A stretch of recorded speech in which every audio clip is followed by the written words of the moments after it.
Bueno, hola a todos, a todas. Gracias por venir.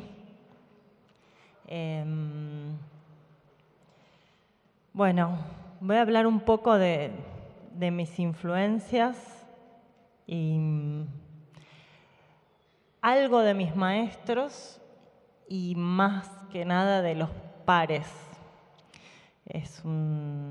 Tengo que hacer un par de aclaraciones antes de empezar a hablar. No me gusta en general atajarme, pero en este caso me voy a atajar un poco porque creo que es pertinente. Bueno, para empezar, me amedrentan un poco los nombres que vinieron antes de mí y después, y me siento en otro lugar, no me siento tan cómoda en ese lugar de exponer, de hablar de mis ideas y de hablar de una manera más teórica del teatro y qué sé yo. Y además, bueno, no soy hombre, ¿no? Eso está claro. Y aunque parezca una vaguedad, no lo es. A ver, es diferente ser una dramaturga / directora mujer a ser un hombre. Bueno, voy a aclarar primero lo de dramaturga / directora, porque sé que este es un ciclo acerca de dramaturgos, ¿no?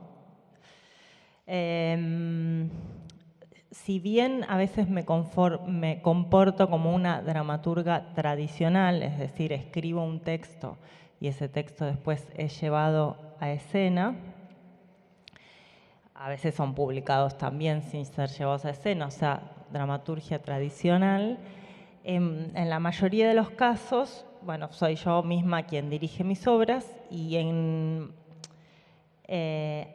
eso también es así para muchos directores, ¿no? Pero en mi caso, el ejercicio de la dirección muchas veces crea la dramaturgia, o sea, parto de ideas que quiero probar escénicamente, cuestiones formales o textuales, y a partir de lo que sucede con los actores aparece un texto dramático o las pautas que servirán para darle forma a un nuevo texto.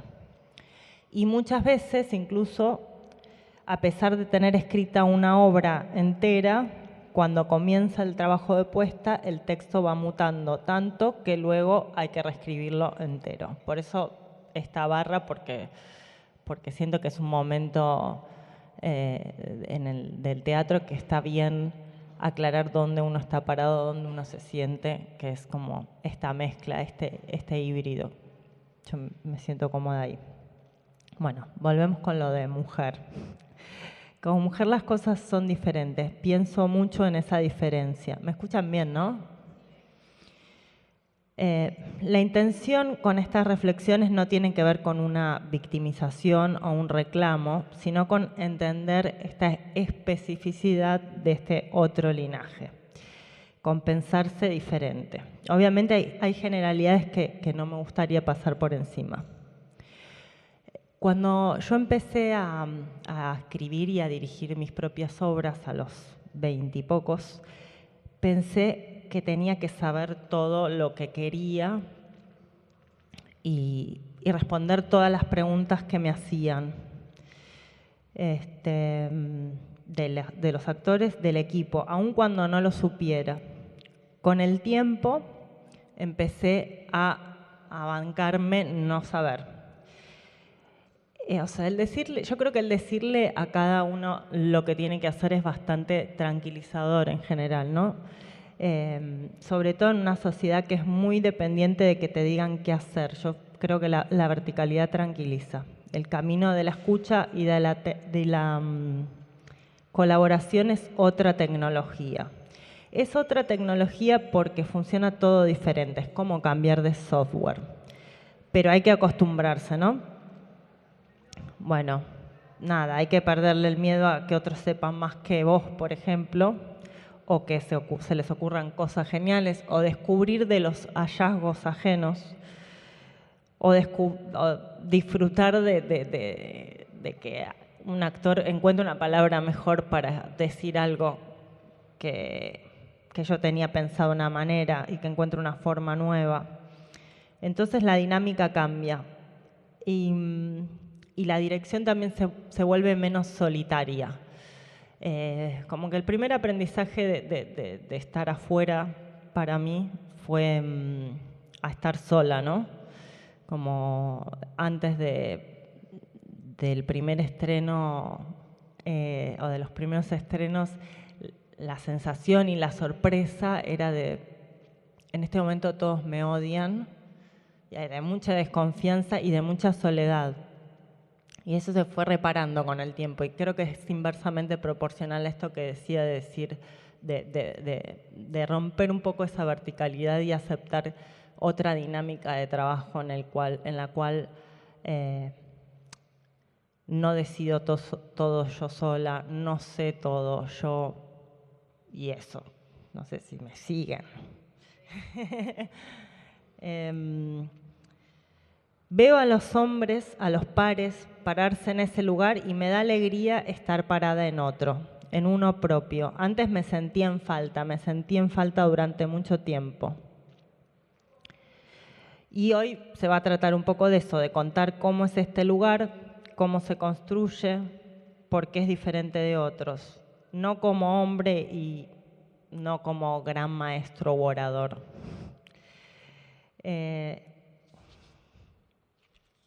Vamos a pasar de página. Bueno, siempre tengo una enorme resistencia a la explicación, a justificar lo que hago o a cerrar el sentido. Pienso que hay gente que lo hace mucho mejor que yo, con más pericia y más dedicación. Pienso que lo que yo pienso no importa mucho, pero bueno, hay lugares de los que no se vuelve. Por ejemplo, ya no hay sitio para mí en el catálogo de las jóvenes promesas. Hace tiempo que transito la adultez y esquivo como puedo la intachable madurez. La evito con un estilo semi-punk, con los chistes, por supuesto. Por ahora vengo muy medida, vengo muy seria, pero ya sabemos que si me vuelco demasiado me pueden marcar. Alfred Jarry hacía una especie de elogio de la adolescencia perpetua. Recordemos que Hugo Rey es una obra escrita durante el liceo y Jarry defendía la idea de volver siempre para atrás, algo así como no madurar nunca, o como diría mi abuela Nelly, no madurar un pomo. El año pasado hicimos una retrospectiva de algunas de mis obras acá en el CTBA, en el Teatro Sarmiento, en este ciclo de artistas en residencia, creado y curado por Vivi Tellas. Y estuvo buenísimo, pero algunas fichas cayeron, a mi pesar. Retomar trabajos propios de hace casi 2 décadas atrás y volver a montar estas obras, hacer una retrospectiva, medio que me puso en un lugar en el cual siento que tengo que poder exponer acerca de mis ideas, un lugar como más ligado a la madurez. Acá estoy, entre la espada y la pared, disparada inevitablemente hacia la madurez. Ya no puedo esquivar el bulto, o me expongo o me multo. Entonces, por lo menos hoy, voy a hacer el ejercicio de hablar sin interrupciones. Ojalá no se vuelva un vicio, si no sale para otra las condecoraciones. Dejando de lado la rima, vamos a pensar algunas cuestiones. Salió ahí un poquito de rima, se escapó. Bueno, van a aparecer citas o referencias que pueden llegar a ser muy random, de tradiciones muy disímiles. Vamos a ir como abriendo ventanas como una computadora, y algunas las vamos a cerrar y otras van a quedar abiertas.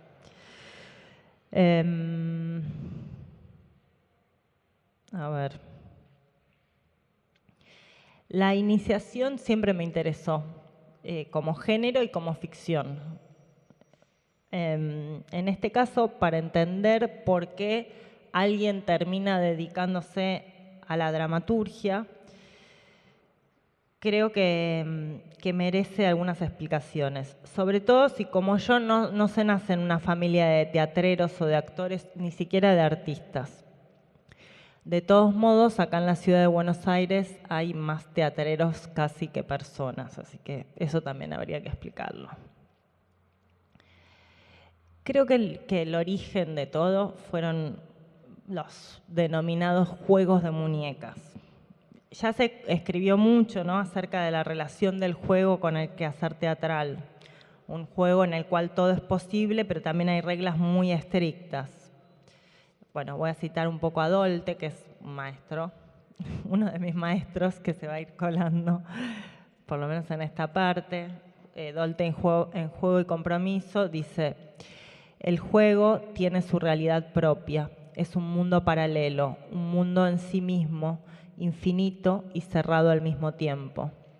Infinito porque sus posibilidades y variantes están regidas por el azar, y cerrado porque ese infinito no traspasa nunca los límites del juego.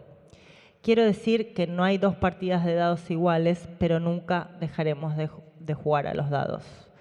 Trasladando este esquema al universo del teatro, podemos afirmar que se reinventa de manera infinita e imprevisible.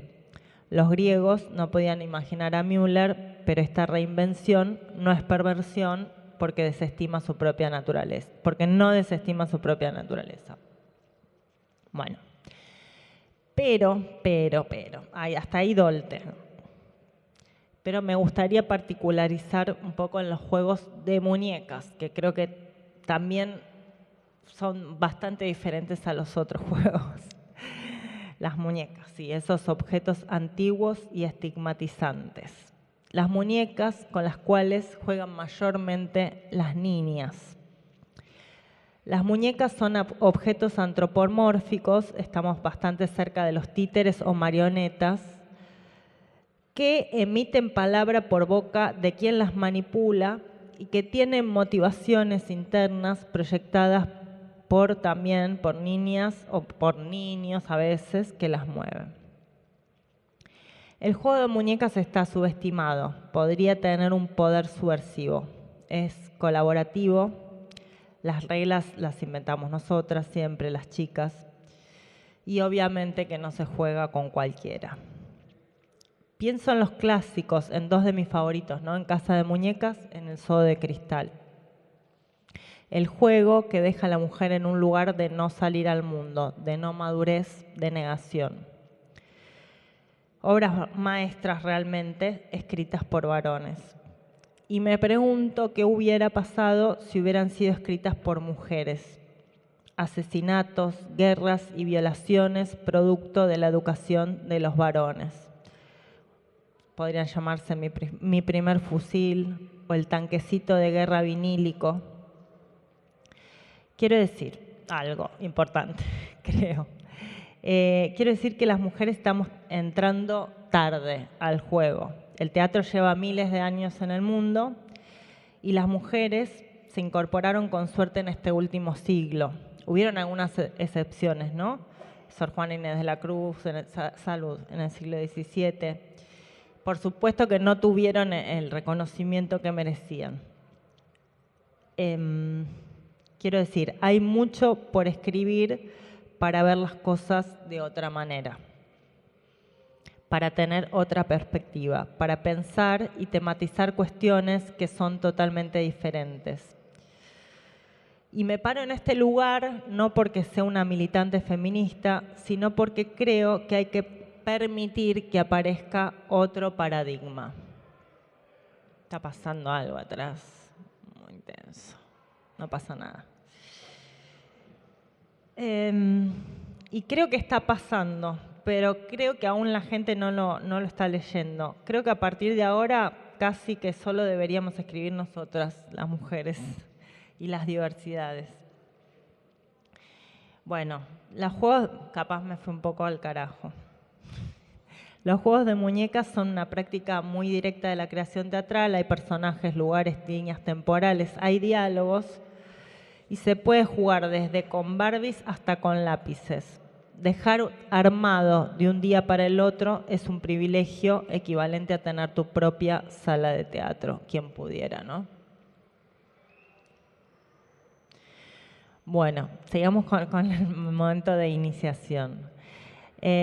Después, la gesticulación y el vestuario, que son las primeras y no tan rudimentarias herramientas de la actuación, los espejos y la televisión.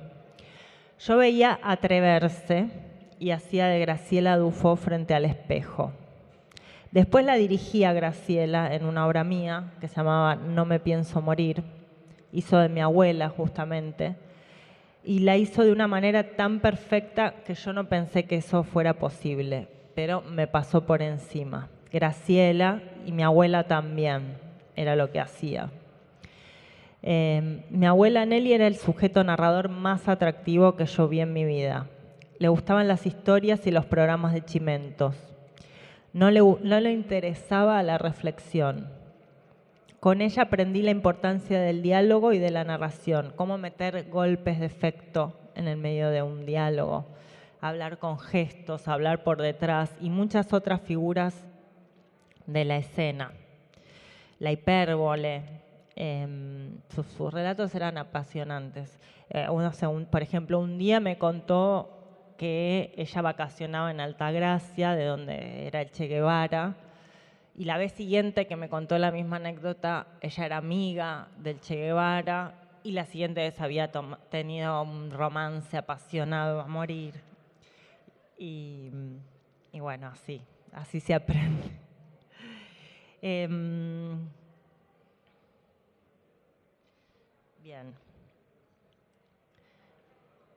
Cuando alguien dice, muchas veces la gente dice, yo aprendí de la vida, o yo observo mucho, observo mucho a las personas. Siempre me molestó mucho eso, me generaba mucho prejuicio.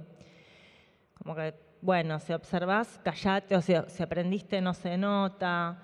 Esto todo en mi mente, ¿no? Me parecían generalidades sin sentido, pero cuando particularizamos podemos entender que son cuestiones muy específicas, que las personas influyentes están siempre y forman parte de nuestra vida, que las situaciones de las cuales aprendemos son en general y a mi entender cuestiones dolorosas. Después quiero retomar esta idea porque tampoco creo en la romantización del dolor ligada a la creación artística, pero algo de eso hay. Y estas cuestiones van a volver y van a hablar por sí solas como presencias, como fantasmas, hasta que no hagamos algo con ellas. Entonces, para mí, aprender de la vida no es una entelequia, tampoco es una cuestión de diván, ni siquiera me estoy atajando por no tener estudios universitarios completos. Aprender de la vida puede ser una chantada máxima o la manera en la que las personas que hacemos teatro aprendemos, a trabajar unas con otras, a lidiar con problemas de agenda y de espacio que no tendrían solución ni desde la física cuántica. A leer ese hermoso artefacto teatral que creamos cada vez como una golosina que compramos en el extranjero y que vamos a descubrir cómo disfrutarla. Bueno, digo leer y digo artefacto teatral y se abren dos ventanas más. Acá tengo un reflector que no me permite mirar aquel sector mucho, pero bueno, no pasa nada. Bueno, escribe Marcel Proust en Sobre la lectura, que es un libro chiquito, hermoso, corto, que lo recomiendo un montón. Escribe lo siguiente: el intelecto perezoso no puede aprovechar nada del puro aislamiento, ya que es incapaz de poner él mismo su acción productora en marcha. Pero ni la conversación más elevada, ni los consejos más acuciantes le servirían para nada, ya que no pueden generar directamente ese impulso original. Lo que hace falta entonces es una intervención que, al tiempo que viene de otro se produzca en el fondo de nosotros mismos. Es otro espíritu el que enciende la mecha, pero este acto debe recibirse en el seno de la soledad. Un poco complejo a veces para seguir sin el texto. Hay una chispa que enciende algo, que activa un proceso, que produce un encuentro, que nos deja ver, que sucede en solitario, pero que es generado por un pensador externo, ese yo mismo lector a partir de un texto de otro. Bueno, para mí es muy importante la lectura, más allá de los libros, es importante el ejercicio de la lectura, sobre todo para la escritura y para esto que decía, para leer como el artefacto teatral. Hay algo que ahí de poder leer la propia obra, aunque sea una lectura desquiciada, una mala lectura que genera más sentido, ¿no? Poder entender qué es lo que uno está haciendo y ahí cambiar. No es algo que se ejerza automáticamente ni que suceda siempre, es una práctica, tiene algo de artesanal como todo en el quehacer teatral, de asociación con otros relatos, con otros lenguajes, con otras situaciones, viejas, actuales, imaginarias, propias o ajenas. Leer es poner algo que no está ahí o a veces sacar velos para ver, a veces es quitar, a veces es poner. Yo fui a la escuela de Hugo Midón, en Río Plateado. Ahí conocí a algunos de quienes serían mis grandes amigos, por ejemplo, Nico Levín y Lola Arias, con quienes mantengo amistades personales. Ambos tuvieron una influencia enorme sobre mí desde los 14 años. Y más allá de la obra de cada uno o de para qué lado vayan, sus influencias son enormes. Creo que en la adolescencia estas influencias son como muy potentes, son como el polvito concentrado en Nesquik que después sigue actuando con el tiempo. Bueno, y ahí conocí a Nora Mosenko, que sí fue como una persona, una maestra muy importante, porque, como decía un personaje en una de mis obras, me hizo arrancar. Nora me hizo arrancar porque, bueno, yo tenía mucho entusiasmo, mucha locura, mucha contradicción, iba a un colegio de monjas y después trepaba a los muros del Condom Club tratando de colarme, borracha. Tenía como mucha mezcla. Y Nora me ayudó a leerme justamente, a ver qué era lo que causaba gracia de mí, a poder bajar algunos textos que salían en las improvisaciones, me estimuló a hacer ese trabajo. Me enseñó a mirar también, yo fui su primer asistente, después asistente de guión en el Forfait, todo eso fueron años de aprender mucho. Yo tenía como un exceso de energía, hacía 80 actividades por semana y todo eso. Creo que era una época como de poner toda la carne al asador todo el tiempo, no había especulación mediando, ni una regulación de objetivos, ni siquiera un plan. Hacer era un impulso, una necesidad y estaba por encima de cualquier actividad. Hacer improvisaciones, varietés, muestras, numeritos, inventar, escribir, improvisar hasta las 3 de la mañana. Era bastante parecido a los juegos de muñeca. Siempre hay que volver hacia ahí, pienso, como dice Jarry. Uy, acá se achicó la letra violentamente. Bien. Bueno, la primera obra que escribí y dirigí se llamó Sigo mintiendo. Era una obra sencilla que transcurría durante un cumpleaños y que se contaba desde el final hacia el comienzo. Hasta ahí nada raro, un intento más de copia a traición de Pinter. Pero la obra, además de ir cronológicamente hacia atrás, tenía acciones en rewind. O sea que los actores, que acá hay una presente, accionaban en reversa. En vez de servir cerveza en un vaso, de la botella al vaso, volcaban el contenido del vaso en la botella y así sucesivamente hasta caminatas hacia atrás y en vez de juntar la basura, desparramarla con la escoba. Bueno, estaba el momento de la torta, ¿no? Que era un momento inolvidable para nosotros. Y luego de soplar las velitas, todos volvían a poner su porción de torta en la bandeja, apagón de por medio. Y el 99% de las veces salía mal. Se manchaban, alguien quedaba con una porción gigante en la mano o se tentaban. Y era uno de los grandes momentos de la obra. Bueno, ahí hay algo del error, del accidente que nos lleva a la singularidad, a descubrir nuestra gracia, ¿no? Pero además voy a esto porque, a ver, ¿cómo es? Vuelvo a la distinción esta de dramaturga, directora. Creo que ahí la gracia de la obra no era cómo estaba escrita, no era tanto cómo estaba escrita o la idea de que fuera hacia atrás, sino que la dramaturgia se creaba a partir de esas acciones que evolucionaban al revés, mientras los diálogos iban hacia adelante. Esa era como la gracia de la obra. Bueno, además de eso, había un extraterrestre que volvía a devolver el disco oro del Voyager, de la Voyager 1, que es un disco que fue enviado al espacio en el 77 y con mensajes información acerca de nuestro planeta, músicas diferentes, etcétera. Y bueno, este personaje venía a devolver ese disco, todos pensaban que estaba disfrazado de caramelo de ananá, decían, porque era azul. Y ahí empezó como una cuestión que tuvo que ver con una de las obsesiones que se mantuvo en el tiempo, que fue los extraterrestres, ¿no?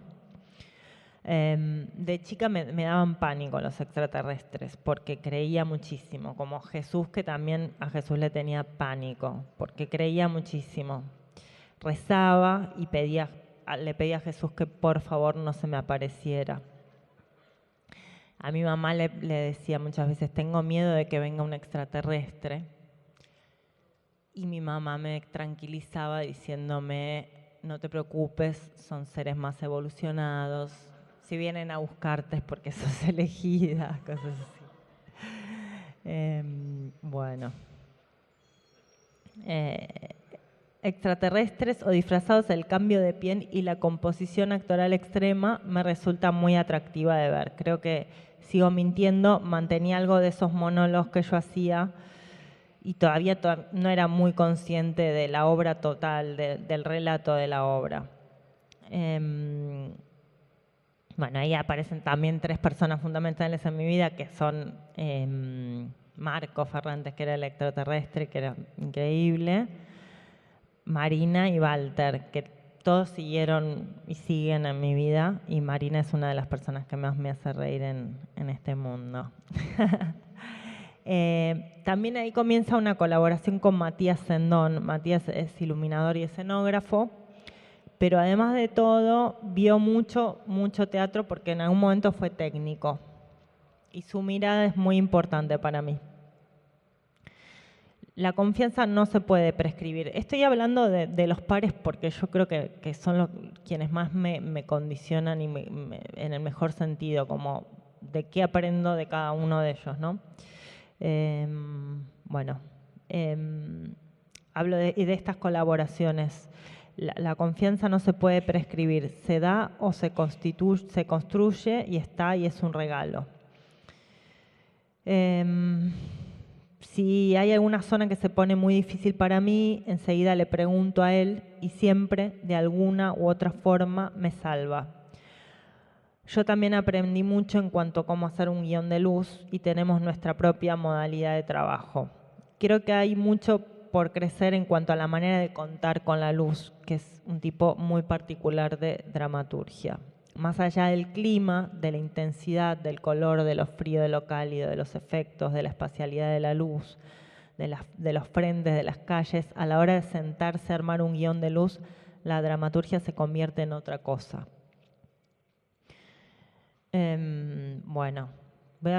Voy hablando de obras, si quieren salteo, voy a saltear varias, igual no se asusten.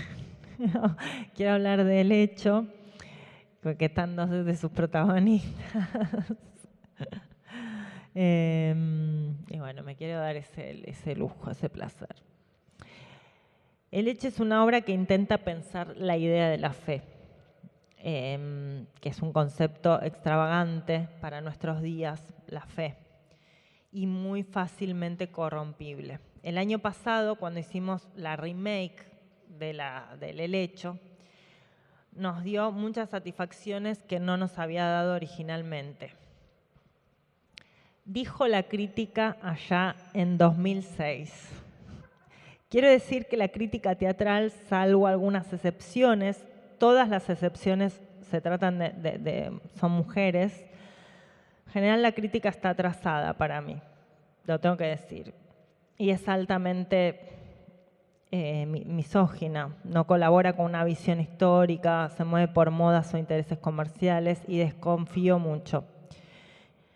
Bueno, acá voy a leer solo porque me sirve para reconstruir algo de lo que pensaba la gente o que nosotros también intuíamos o porque representaba como un lugar, bueno, no importa, sigo. Igual a la obra a algunos les parecía genial y a otros demasiado extraña e inentendible, pero bueno, la crítica siempre domestica todo y dice lo siguiente. En ese mundo, en ese particular mundo, ya estoy citando mal, estoy tergiversando a los críticos, qué mal. En ese particular mundo que construye, es natural que la planta hable y que el delirio conviva con reflexiones sobre la existencia de Dios, mientras las manos se dejan llevar por cierto impulso que ya no se puede reprimir más. Durante ese tránsito es cuando la obra alcanza un inteligente y efectivo fluir. Comienza bien arriba y hasta pasada la mitad de la obra no para. Pero es cierto que, a falta de una síntesis dramática más ajustada, termina incorporando algunas escenas que le quitan ritmo. Bueno, en la reversión de El Hecho, ni que la hubiéramos leído, ¿no? Para hacerla, porque no la leímos, la busqué ahora. En la versión del 2022 removimos esas escenas que le quitaban ritmo y en su lugar injertamos un musical que rezaba así. El tiempo pasó y lo que yo siento hoy no es positivo ni muy bueno. Sé que también alguien más siente así, intento reflexionar. Deseo que todos sonrían al ver esta obra, El Hecho, y salgan de aquí con sonrisas y un sentimiento esperanzador. Recomendación. Elipsis total, elipsis, elipsis, elipsis total, sacamos la escena. Elipsis total, elipsis, elipsis, elipsis total, metimos elipsis. De la original sacamos escena, triunfaba el mal, sacamos la escena. Elipsis total, metimos un tema. Entró Air Supply, metimos elipsis. En tiempos igual, sacamos escena, elipsis total, no usamos las hostias. Digamos que no ganó en acortarse la obra, pero bueno, ganó en ritmo aparentemente o en atractivo de escena. Creo que las ideas de la fe, el aprendizaje, la perversión y los milagros pasaron rápidamente de este modo, con esta idea de la reversión, a dialogar con la escena teatral, agregándole un layer más. Durante los ensayos habilité la posibilidad de comentarios sobre lo que cada uno hacía en el pasado, recuerdos acerca de la apuesta original, acerca de lo que nunca les salió o lo que les hubiera gustado hacer, la posibilidad de romper y cantar y desarmar. Y ahí nuestro guía fue Lalo. Lalo Rotavaría, pero voy a hablar de él más adelante. Bueno, nos divertimos mucho. Ahora voy a hablar de Santiago Bernori porque esa fue la primera obra que hice con Santiago. Iba a ser una voz en off, la voz de la planta, del hecho. Después hicimos juntos varias obras. Y yo creo que Santi funciona como una especie de dramaturgo en escena. Tiene una sensibilidad especial para distinguir lo que funcionaba en el papel bien, pero queda raro al decir. Esa incomodidad que a veces genera una fricción que está buena y a veces no, que es mejor acomodar. Y es un actor que puede decir casi cualquier texto, entonces es un muy buen parámetro. Cuando no lo puede decir es como que casi todos los textos le quedan bien, es como una Kate Moss de las palabras. Bueno, cambio un toque de tema, dejamos esa ventana ahí de las obras porque ahí venimos. No, me preguntaba un poco a raíz de este encuentro de dónde salen las ideas para una obra. El otro fin de semana un amigo que también escribe me dijo, vos tenés muchas ideas, yo no soy como vos. Y yo me pongo a pensar si efectivamente tengo muchas ideas y de dónde podrían salir. Y si es bueno tener ideas. De dónde vienen los diálogos, qué es la imaginación, cómo aparece la voz de un personaje en el caso de la escritura teatral. Entonces empiezo a pensar en los tipos de ideas y en cómo surgen en mí, de dónde vienen mis ideas, y me aparecen varios grupos diferentes y procedencias. Voy a enumerar algunas. Las peleas imaginarias. Las peleas imaginarias son una fuente para la escritura tremenda. La fantasía negativa, las imágenes, la distorsión, el aspecto visual alterado, recreado, lo sobrenatural, la historia, cómo vivieron los hombres y mujeres, cómo interactuaban, cuáles eran sus conflictos. La naturaleza y su conexión con lo natural, los binomios. Me doy cuenta de que en el taller que yo coordino de dramaturgia, el primer encuentro siempre es un dictado de consignas para ejercitar algo de la escritura espontánea, para evitar ese vacío de traer algo para mostrar y sobre todo para generar un material y para borrar la especulación acerca de la escritura, ¿no? Y es muy hermosa esa experiencia de mucha gente escribiendo al mismo tiempo con sus cuadernos y biromes. Y me doy cuenta de que cada una de estas consignas tienen que ver con un tipo de idea.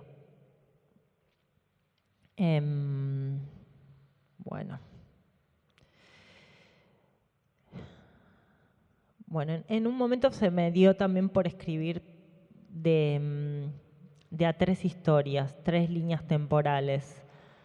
No sé por qué, ¿no? Pienso en 2 obras mías. No me pienso morir en tercera expedición. Y yo pensaba si la dramaturgia se alimenta de dónde viene eso, ¿no? Del cine, de la literatura. Y pienso que viene del teatro, otra vez, ¿no? Que las posibilidades narrativas del teatro en sí mismo son como, o sea, con la posibilidad de ser como una montajista en escena, cómo se puede cortar y seguir con otra escena, o cómo se pueden mezclar, cómo puede aparecer un personaje de otra escena en esta. Y como que en la materialidad del teatro se pueden mezclar, podemos ver escenas en simultáneo, pero además podemos como borronear ese límite entre una escena y la otra.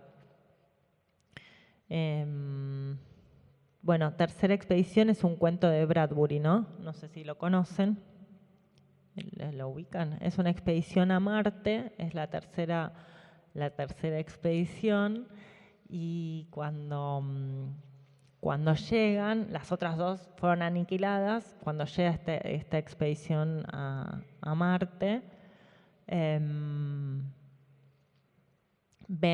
encuentran con que están con un lugar muy conocido, un lugar que podría ser un pueblo de Estados Unidos, quedado en el tiempo, se encuentran como con un escenario conocido y conmovedor, y se empiezan a encontrar con familiares muertos y se sienten felices y sienten como una empatía tremenda, y cuando se relajan se dan cuenta de que son los extraterrestres usando sus recuerdos para aniquilarlos. Es bárbaro el cuento, y lo hicimos con Carla, que está acá también, que bueno. Bueno, eran 3 historias. Era el cuento de Bradbury, era la conquista, hasta había una tribu en América, y había un restaurante peruano. Habían 24 actores que cada uno hacía 3 personajes. Digo que a primera vista podría parecer una tarea titánica escribir una obra para 72 personajes, era algo totalmente impensable. Me acuerdo, ya 24 era mucho, ¿no? Que mirábamos ese libro de teatro ruso y soviético que yo tengo con imágenes con cientos de actores y recreábamos esos frisos y... bueno, ¿a qué voy? Eso es importante. No, a desarmar un poco esta idea de cómo se construye una obra en base a improvisaciones o creación colectiva, como algo peyorativo. Creo que hay mucha desconfianza, mucho recelo con ello. Y yo creo que es una de las experiencias más festivas que hay. Que partimos de un material, que planteamos premisas y roles o cosas que sí o sí tienen que suceder y se improvisa. Y a partir de ahí tratar de entender qué magia sucedió para que funcionaba o si no la hubo, reacomodar premisas o roles, o sea, un ejercicio de lectura. Bueno, y este ejercicio de lectura, Carla también me acompañó. Siento que es un homenaje a muchas de las personas que están, pero bueno, sí, es así.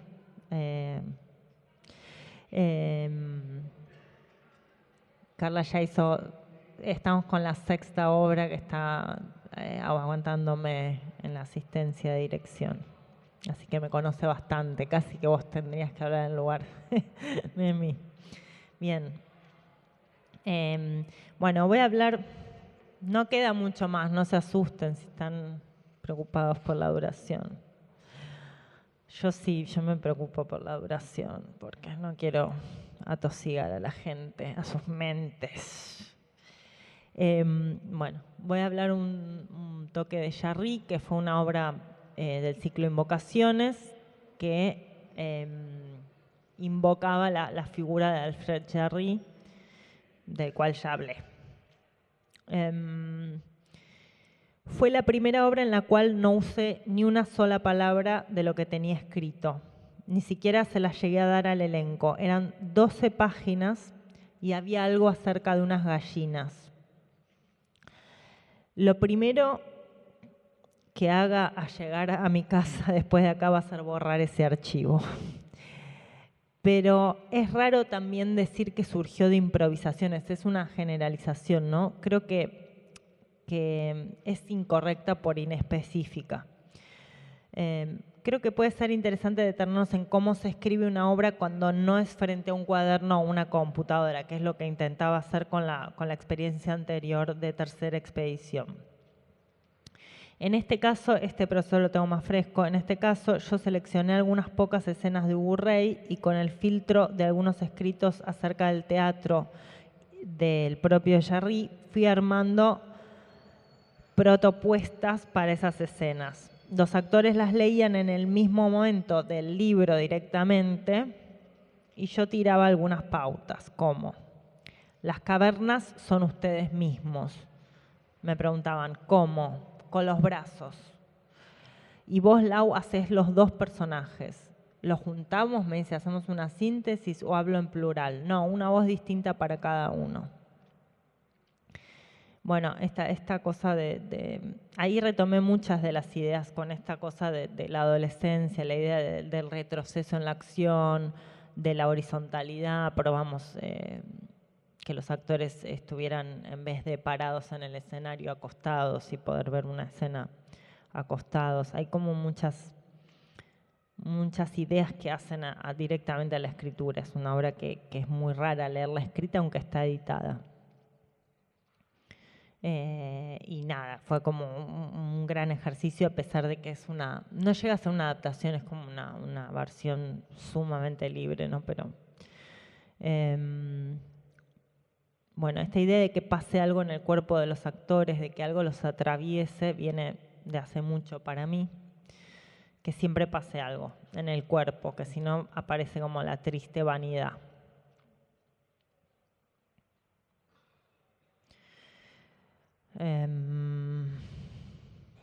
Las luchas, los golpes, las caídas, el cansancio, los saltos, tomar decisiones en el espacio, Tengo amigas y colaboradoras increíblemente talentosas como Luciana Acuña.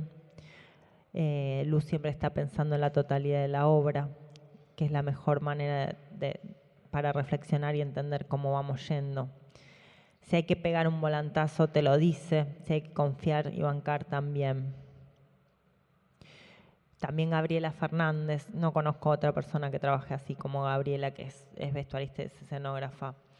Y a mí son personas que me cambiaron la manera de trabajar. O sea, que además de enseñarme acerca de lo que hacían y de mejorar mis obras terriblemente, me cambiaron la manera de pensar y de leer los propios materiales.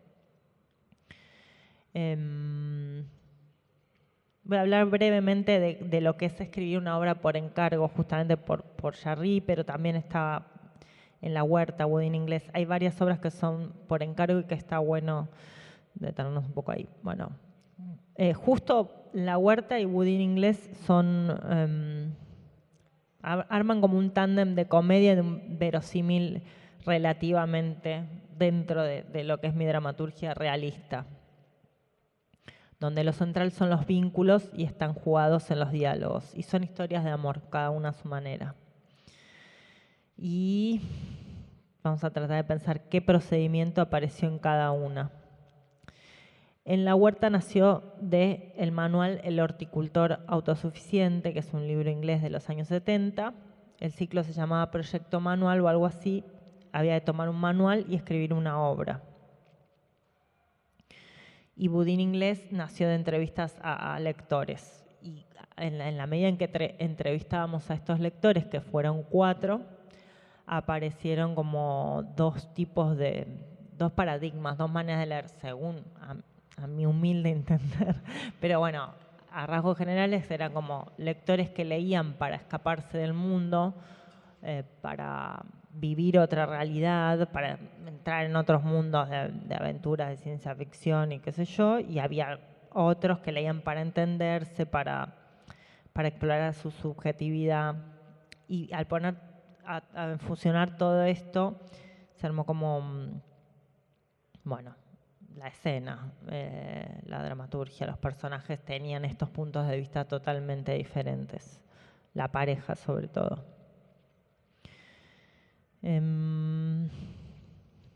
Bien. Vamos a pasar esto. Voy a hablar por último de las tragedias, que son las últimas obras, que son La Fiebre y Pequeña Pamela.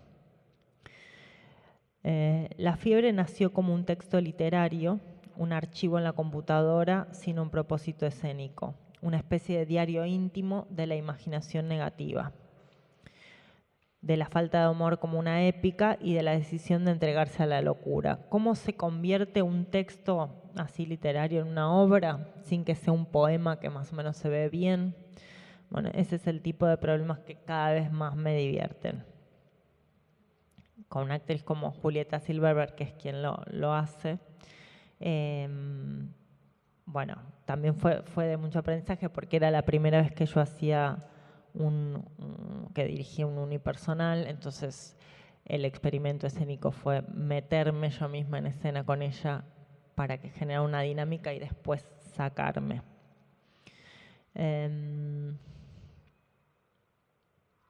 Bueno, ¿y por qué digo que es una tragedia? La tentación del chiste siempre está, como muy fuerte. Tampoco creo que haya que demonizar a los chistes, pero hay que controlarlos porque son como duendes que se descontrolan. Bueno, y Pequeña Pamela creo que nació de una necesidad de escribir desde otro lugar, ¿no? De salir de estos espacios estancos.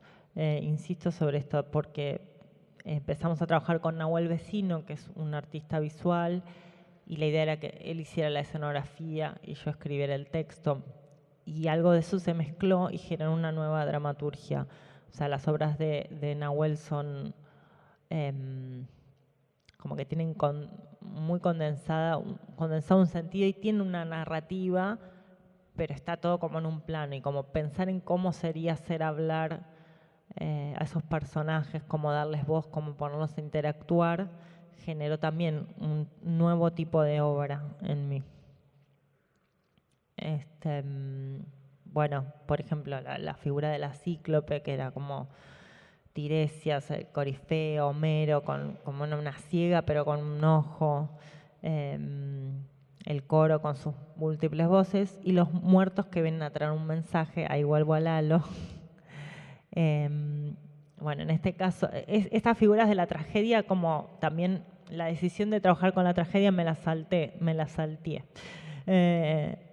Nada, que amparó mucho también la escritura de la obra, porque estas figuras, como nombre, el coro, el corifeo, los muertos que vienen a traer un mensaje, como armaron la estructura de la obra, es una estructura que todos conocemos y que siempre funciona.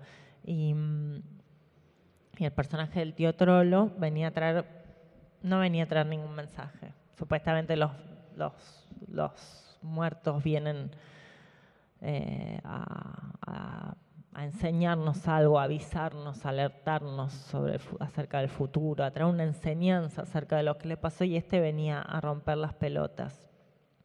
Y también representaba al mismo tiempo el under, que venía de abajo de la tierra, como vienen los muertos, ¿no? De un submundo. Bueno, y Lalo retomó como, hizo un trabajo colosal, porque retomó como la estirpe de los grandes, no actores, personajes, íconos de los 80, 90, y se convirtió en uno. Bueno, siento que fue un trabajo hermoso. Un resumen de cosas que tenía escritas, un trabajo hermoso. Bueno, perdón. Bien. Bueno, voy a llegar a una conclusión. Voy a tratar de llegar a una conclusión. Leer es el gran nutriente, por lo menos para mí. Cada uno se nutre como puede, pero nutrirse es muy importante en el diálogo, en el amor, en las salidas, en la naturaleza. Sin amor desaparece el sentido, todo se vuelve banal, las rutinas, el trabajo. Y no es fácil en una sociedad que te pide que seas productiva y que sepas lo que querés hacer todo el tiempo. A veces me siento como un campo arrasado por un monocultivo. Escribí otra, que funcione así, más o menos parecida. Hay que ingeniárselas para correrse de ese lugar, para no hacerle el juego al sistema. Y muchas veces correrse es dejar de escribir, para que luego vuelva a surgir el deseo. Bueno, hasta ahí.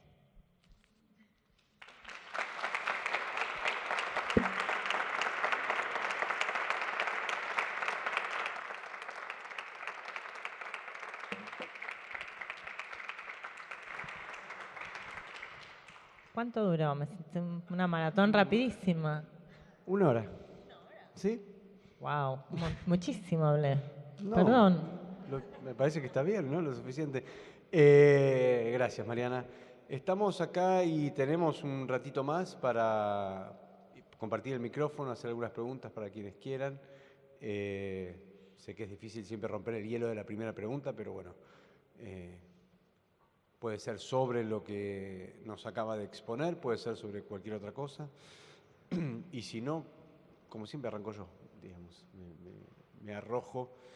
Y después de escucharte me queda claro, sí, creo que llego a la conclusión, como decís, de que en tu caso los maestros son tus pares, ¿no? Totalmente, sí, y es casi una cuestión política también, ¿no? Digo, sí tuve maestros, pero también fui bastante huérfana, pero sí creo que aprender de los pares es como... Bueno, no sé, perdón, seguí con la pregunta. No. Y hablaste mayormente de tus pares en el escenario y en el trabajo escénico. Pero también dijiste que la forma fundamental de nutrirte es a través de la lectura. Entonces quería preguntarte, en este caso, ¿quiénes son tus maestros de lectura? Y si en ese caso también son pares, quiero decir, gente de tu misma generación. Maestros de lectura. Eh, yo leí muy random mucho tiempo, o sea, empecé como leyendo cosas muy diferentes, materiales muy bizarros y después como cosas que había en la biblioteca de mi mamá. Pero bueno, sí hubo algo que me organizó mucho, que fue que hice la carrera de letras, aunque no me recibí, y em, sí, hay más que... Y ahí aprendí a leer bastante fuerte. O sea, sobre todo hay materias que cursé y que solamente leí, que no rendí, pero sí me generó un material de lectura, no sé. Una de las materias, mi materia favorita fue literatura inglesa y norteamericana. Bueno, brasileña y portuguesa también. Todas las literaturas. Sí, fue como un material así. O sea que el paso en este caso, por la carrera de letras, Sí. fue un hito dentro de tu formación Sí, directa o indirecta, ¿no? total. Sí, fue bastante central por el amor a la lectura. Creo que la manera de escribir las monografías y todo ese mundo que te pide la universidad de bajar a... Era muy delirante lo que yo hacía, agarraba cualquier cosa y la usaba para otra, o sea, era muy desquiciado, pero sí para la lectura me sirvió un montón. Gracias. ¿Alguien? Tengo una pregunta, pero puedo, tal vez, bueno, quiero. Me interesa saber cómo fue la experiencia de trabajar en un infantil, en esta última obra que estuviste dirigiendo, Sí. La nieve maligna. Sí. ¿Cómo fue entrar en ese lenguaje? Buenísimo. Sí, porque no hablé justo de familia no tipo. No, estuvo buenísimo, estuvo muy bueno. Fue raro, o sea, como no vengo de ese género, no, capaz no tengo los compromisos del género o también los vicios y siento que lo traté como una obra normal, capaz sí teniendo cuidado de qué cosas les podría interesar o no a las niñas, pero y algo que yo veía del teatro que veía para niños del ritmo, ¿no? Como que, no sé, ves Cartoon Network o ves las películas de Pixar y vienen, o sea, primero que hablan de todo y te morís de risa a la edad que tengas y después que cuentan muchas cosas a la vez. Y un poco eso fue como decir, bueno, hay que hacer algo así, que no pare. Pero bueno, tiene una génesis muy particular el proyecto porque en realidad yo me había presentado a la convocatoria abierta en el Cervantes para llevar a escena, para adaptar los cuentos de Elsa Bornemann, de Socorro, de los cuentos de terror. Una familia no tipo que contaba estos cuentos. Y en el medio de la pandemia, los cambios de gestión, se perdieron los derechos y entonces ahí nos tuvimos que poner a escribir con Gustavo Tarrigo, que es un escritor, codirector, que se sumó después también. Y bueno, quedó algo ahí, un Bornemann sonando, pero el proceso de escritura fue raro, porque ya teníamos adaptados los cuentos y todo. Y quedó ahí como latente para los nuevos cuentos. Hola, Hola, ¿qué Diego, tal? ¿cómo estás? Bien, ¿vos? Bien. Dos preguntas tengo. Una es, ¿cómo te llevas con la idea de que tus obras o tus trabajos artísticos son muy híbridos, ¿no? Que a veces no se pueden nombrar o definir fácilmente, o le quieres contar a alguien la sinopsis y es medio bardo a veces. ¿Cómo te llevas con esa idea? Es la primera pregunta. Y la segunda es, ¿cómo sería un encuentro ideal entre vos y los extraterrestres?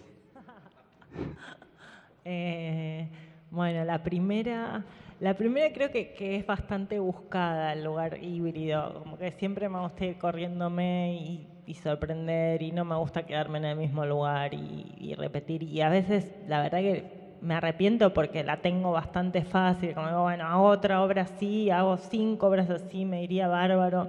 Y no, tengo como un vicio de correrme del lugar o de intentar descubrir algo nuevo en la vez siguiente. Pero sí, además es un problema, además de para la evolución natural, es un problema a veces para definir, como que, sí, para explicar lo que haces y para bajarlo a un programa de mano o a una entrevista o esas cosas. Pero después me siento cómoda, me encanta, es como, me gusta estar en un lugar incómodo, me parece vital, estoy contenta. ¿Y cómo sería un encuentro ideal con los extraterrestres? Yo creo que los extraterrestres podrían estar encarnados en seres del pasado, en unos indios tehuelches que me gustaría dialogar, como llegar así caminando largos trechos no sé, en el desierto patagónico, en la estepa patagónica, y que después se volvieran hacia el futuro. No sé, algo así. Podría ser. Hacer como un road movie caminando con los indios extraterrestres. Me divirtió tu propuesta. Bueno, muchísimas gracias, Mariana, por todo, por tu presencia, por el texto, por las preguntas, por responder a estas preguntas. Muchísimas gracias a todos y a todas por estar acá. Gracias. Gracias.